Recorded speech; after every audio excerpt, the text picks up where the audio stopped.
Ste tukaj v Evroparku po nakupih tudi zaradi razprodaj?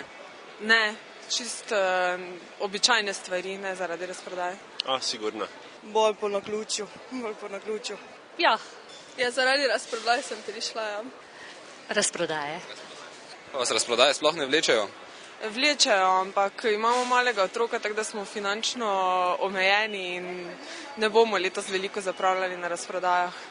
Niti ne, tisto smo zapravili, kaj smo. Pa se vam zdi, da ljudje vseeno veliko zapravljajo, veliko kupujejo, kljub temu, da govorimo o tako imenovani finančni krizi?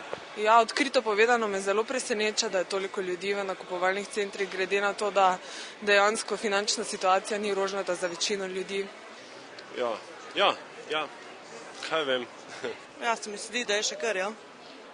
V bistvu je tako vsak zapravlja, koliko misli sam, da pač je zmožen.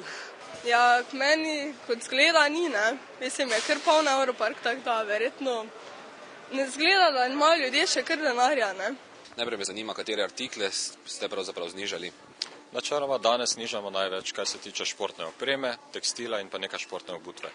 Kakšni pa so ti popusti, do koliko odstotkov? Načeloma tradicionalno nižamo vedno do minus 50%. Največji procent sigurno zauzemajo smuči, ki so dejansko kar lepo število smuči je znižani za 50%. Nekaj tudi obutve in pa tudi pri tekstilu se najde kaj. Kakšen obisk oziroma koliko povečan obisk pa pričakujete v tem času razprodaje? Načeloma obisk v razprodaji je vedno povečan, vsaj tam okrog 4-krat. S tem pa da dejstvo pa je, da se razprodaje glede na prejšnja leta malenkost prerasporedijo stranke, saj trenutna zakonodaja omogoča v bistvu nižanje oziroma določene aktivnosti in znižanja že tekom božičnih novoletnih praznikov, kaj včasih se ni bilo dovoljeno. Zanima me še tole, vsi govorimo o neki finančni krizi, jo vi kot trgovec občutite? Načeloma predvidevamo, da finančne krize vsaj v Mariboru takšne še ni, same po sebi, dejansko pa sigurno se čuti že nekaj na podlagi tega, ker ljudje postajajo bolj previdni. Se pravi, dosti se govori o tem in sigurno se odločajo že malenkost bolj previdno za nakupe.